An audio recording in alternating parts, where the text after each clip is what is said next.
Huli na po eh.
Dumating siya sa isang lumang maliit na bahay na nasa gitna ng kagubatan.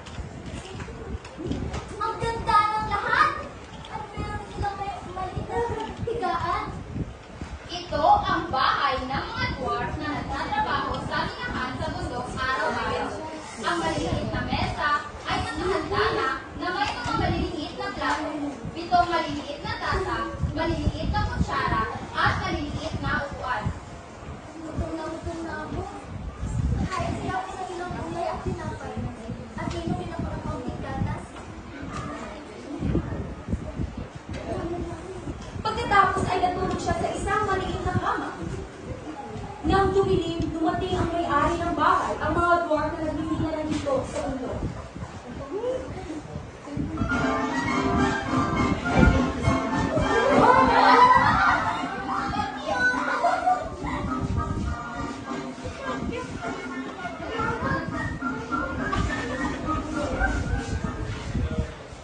Sino ang nakaupo sa aking upuan?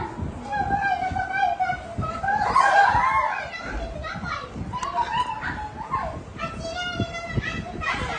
Ngunit ang isang dwarf, habang nakatingin sa kanyang kama, ay nakita si Snow White na natutulog doon.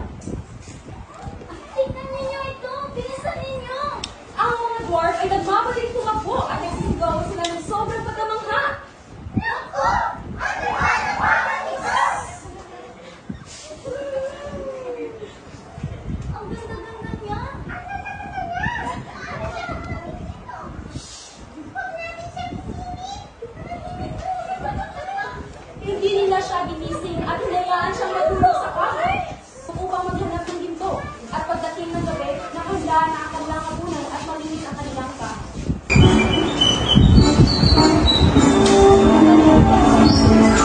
Just little while you work. Together we can find it out the way. So I'm very good. It won't take long. There's a song together that we play. And let's spin around. Touch it around.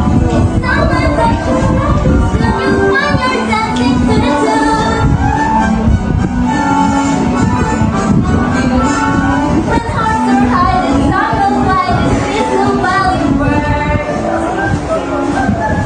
Unang reyna ang kaniyang magic mirror. Salumi! Salumi! Sino ang pinakamaganda sa kanya nito?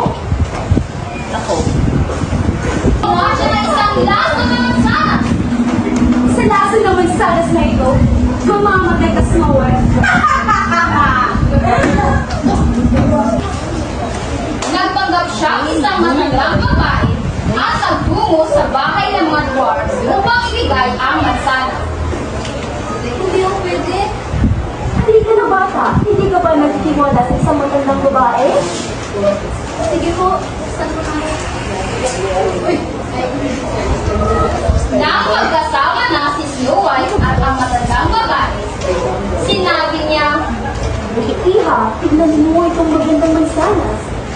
Bibigyan kita rin ito. Matamis ito. Ito. Pero, sige na, Iha. Tikman mo na. Maraming salamat po.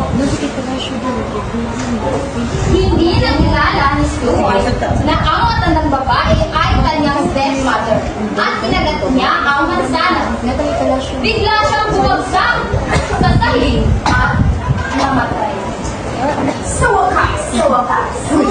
Tumatay na si Snow White. At ako na ang pinaka sa kanila na ito. Snow White!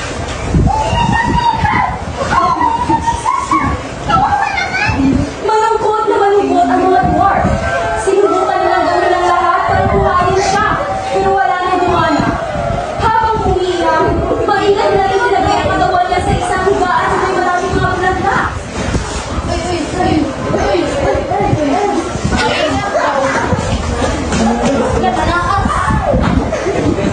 At nalaman ng lahat ng hayop sa pagbubatay na patay na ang prinsesa.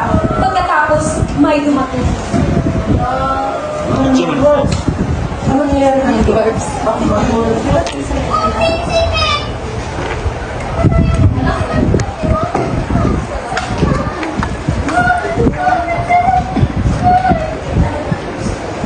Bago ako ang galit na naman ng gawa nito. Ang ganda niya. Parang natutulog ng saning. Wala ko na sa nalitan. Hindi napigilan ng prinsipe ang kanyang sarili at hinalikan si Snow White. Nagising si Snow White. Paano ako naparating dito? Mahal na prinsesa. Niligtas kita mula sa masama ko kung yan ang iyong ginanaman. Bakit kailangan? Patay na ako. Hindi mahal kong prinsesa. Buhay ka at malisod. Pero ang masama. Huwag kang magkamala. Buti na yan lahat. Pagkatapos, nagsimulang kumanta at sumuya ang mga dwarf.